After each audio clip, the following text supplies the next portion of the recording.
So what's up mga ka-jegs, bigyan lang natin ng kasagutan yung mga nagtatanong about dun sa bolt-on ng Click. Kasi si Click or si Honda ay talaga napakaselan mga ka-jegs, no? So hindi lang po basta sinasalpak ang cams. Kami po kasi dito inaaral namin bawat gumagawa ng cams. Mapa-imported, mapa-local, kahit sino man yan, Poncio Pilato, mga tropa, Repa Pips, kahit sino man gumagawa ng cams.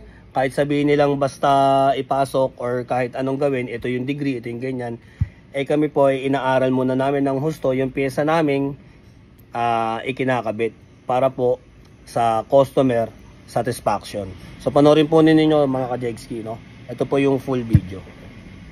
So ayan mga ka-jegs, no? Bibigyan ko kayo ng tips para hindi lumalagitik or yung hard starting yung motor ninyo kapag kayo ay nagbo-bolt on sa Click 125 or 150. Kasi marami nagtatanong sa akin kapag in-start daw malagitik, kailangan mo pang bigyan ng gas bago umandar.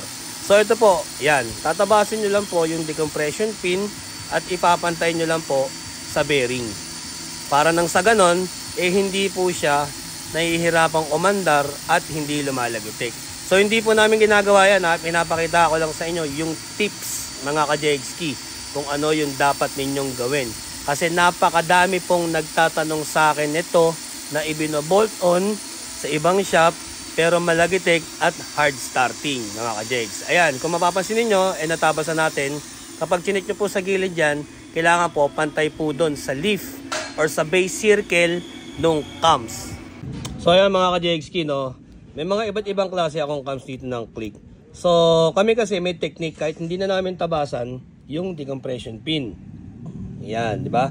So ito yung isang klase ng cam. Kung makikita ninyo, mataas yung kanyang decom pin.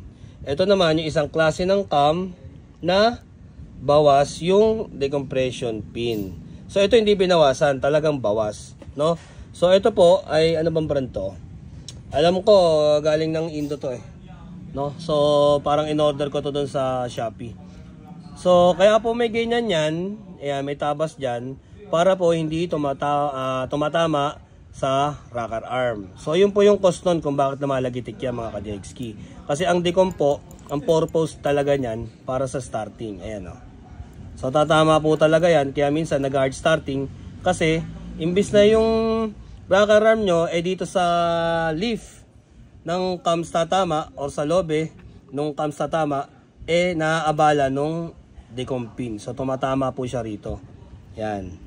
Kung makikita nyo, ayan no, mataas po siya, ayan no, mataas, di ba? Di ba bumaba rin ko kasi mataas po siya. Kaya obligado tabasin nyo. Pero kami po, may technique po kasi kami diyan. So hindi na kami nagtatabas. Kaya ang ginagawa namin kapag kami nagbo-bolt on ng Click talaga rito, ano tawag doon? Plug and play lang talaga, no? So para po ito sa mga nagtatanong mga ka-jegski kung bakit malagitik at kapag ka sa unang start hard starting tapos may lagitik, kapag binigyan mo ng gasolina tsaka pa lang nawawala. So dahil po dito yon sa ating decompression pin. Yan, no? So sana makatulong sa inyo mga ka-jegski So yun lamang. At syempre lagi nating tatandaan mga ka-jegs, brute alam mga may alam. Peace out.